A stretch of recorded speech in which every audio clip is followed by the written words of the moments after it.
Il est 10 heures ce jeudi matin. Aujourd'hui, pour les élèves de la première année de l'IPES Tournai, c'est circuit court.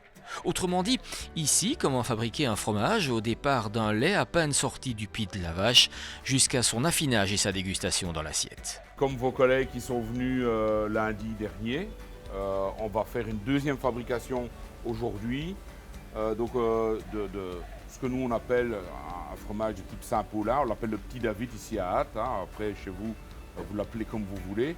Nous sommes à la fromagerie micro-industrielle du Cara, à Ath. Ici, tous les fromages sont produits à la ferme. Pour ces jeunes élèves, c'est aussi l'occasion de participer à l'opération Mangeons local en Wallonie-Picarde. L'objectif principal est de renouer avec les plaisirs gustatifs de produits locaux de qualité. Proposer du bon, du frais et du local. Pour le préparer justement à se solidifier, regardez ici, et si je touche, vous voyez, je rentre plus dedans. Ça y est, il a caillé, on dit, il a durci. J'ai rajouté tout à l'heure un peu de ferment. J'ai laissé travailler, fermenter, un petit peu acidifier le lait. Et puis après, j'ai mis la présure. Alors, à ce niveau-ci, le fromager, comme moi, doit tester pour voir si c'est vraiment le bon niveau. Alors, pour tester ça, on fait ce qu'on appelle le test de la boutonnière. On met sa main dedans, on relève un doigt, et ce doigt, vous voyez, comme ça s'ouvre bien net.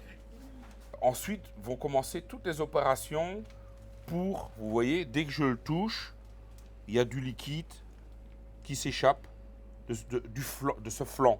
On appelle ça du lactosérum. Pour dire en deux mots, la cuve ici, il y a deux parois. Il y a l'extérieur et l'intérieur. Et il y a de l'eau entre les deux. Et on chauffe l'eau qui est entre les deux pour chauffer le lait. C'est un bain-marie, comme on appelle ça, pour ne pas chauffer trop vite. Le lait ne doit pas être chauffé trop vite. Donc je vais mettre en route ce qu'on appelle les tranches caillées. Ce sont des couteaux qui coupent et qui vont découper le fromage. Tout doucement pour commencer. Et on va découper jusqu'à quand on a tous des morceaux comme un grain de maïs.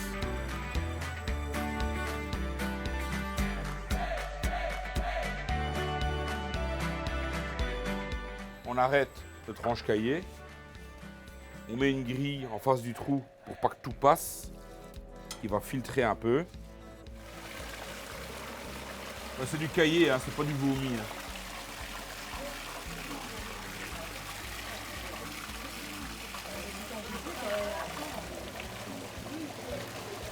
Et ici, le caillé, vous voyez, il s'est déposé au fond. On ne le voit plus. Et il est là. On va remettre la même quantité d'eau.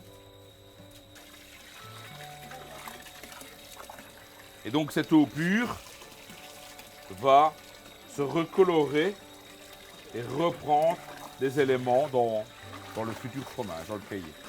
D'accord? Voilà. Ici, c'est ce qu'on appelle le bac à saumure. Donc, c'est de l'eau avec plein de sel. C'est saturé en sel. On ne le voit pas, on ne le sent pas. Il est complètement dissous dans l'eau. Il faut faire goûter, mais c'est comme de l'eau de mer, très salée. Donc, on les met dans la saumure. Vous voyez, ils flottent. C'est normal, c'est salé. Donc, on ne coupe pas. Il faut au moins être très haut. Ça flotte. Et on laisse flotter pendant 3 heures, ce fromage. C'est la recette, c'est comme ça. Les étapes suivantes, là, après le moulage, le pressage, on a dit, on les met en saumure, on les laisse réessuyer pour qu'ils commencent, on le voit ici, à faire une croûte. Vous voyez, ce côté-là, sur les côtés, il commence à jaunir. Donc la croûte, en fait, durcit. Je le sens, moi, c'est beaucoup plus dur que là. Et alors après, ils vont vraiment dans la cave. La cave, elle est par là. Je vais rentrer. Là, on est vraiment dans la cave d'affinage.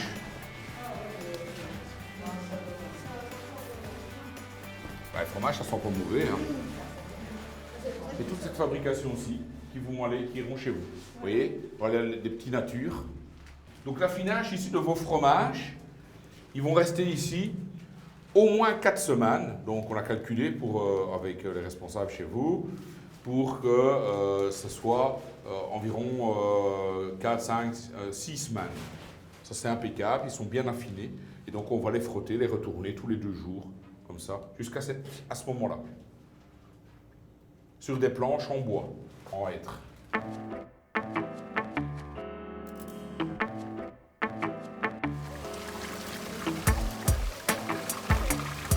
Il n'est plus le même que tout à l'heure, hein. On le voit même, hein. Il est plus ferme, hein. Il est plus dur si on peut dire, hein, mais il est plus ferme, donc il est plus égoutté. C'est ce qu'on voulait, c'est l'égoutter jusqu'à ce stade-là. On va d'abord sortir des natures, hein, puisqu'il n'y a rien dedans. Et alors après, avec le reste, on mettra la moutarde.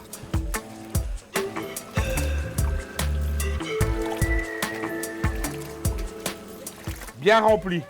Regardez, comme ça. Parce que ça va descendre, hein.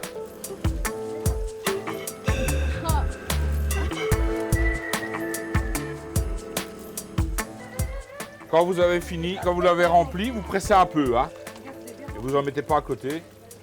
Et vous me le donnez là sur la presse. La sensibilisation à la transformation des produits laitiers, ça c'est tout à fait dans nos missions, de faire des démonstrations, des formations par après. Donc la sensibilisation n'est pas toujours que pour des producteurs laitiers, ça peut être justement voilà, pour des étudiants de tout âge. On met une planche et on peut mettre ceux-là au-dessus. Ils sont pour la majorité habitués à manger des fromages des grands magasins, hein, qui sont pasteurisés, qui sont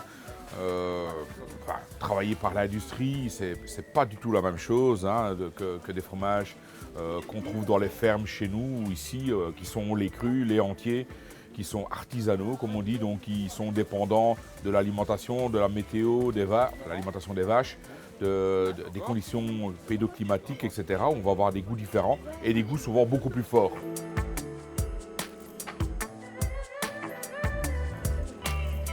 Et le fromage, il a déjà sa forme. Sa forme, elle est faite, hein, vous voyez.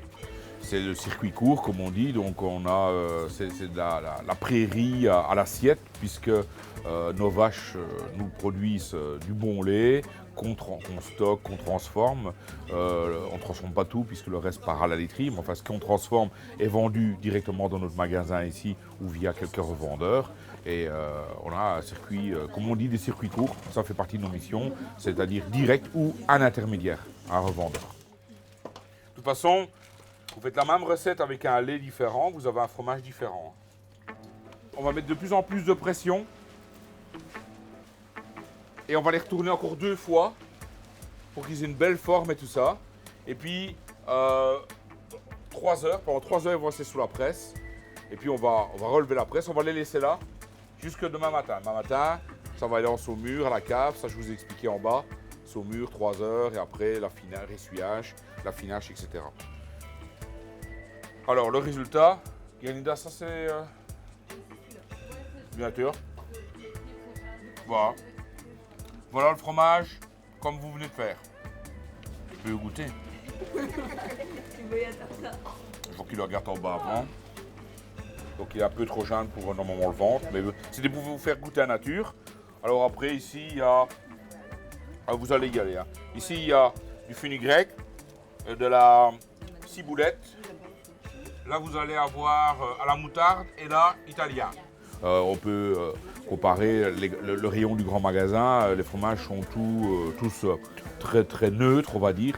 Ici, on a des fromages qui peuvent être très doux, on va dire, mais toujours un cran au-dessus, jusqu'à des fromages qui peuvent être très forts, qui ont affiné longtemps. Ou ici, on n'a pas goûté, mais du bleu. Je ne mets pas du bleu, mais il y a des gens qui aiment bien le bleu aussi. Et où il y a évidemment un goût beaucoup plus fort, beaucoup plus long en bouche. Les ronds, donc 3 mois d'affinage, avec un goût beaucoup plus prononcé. C'est normal. Donc celui-là, il y a 1 an qu'il est à la cave. Qui pourrit à la cave. Si tu ne le manges pas, regarde ta tête.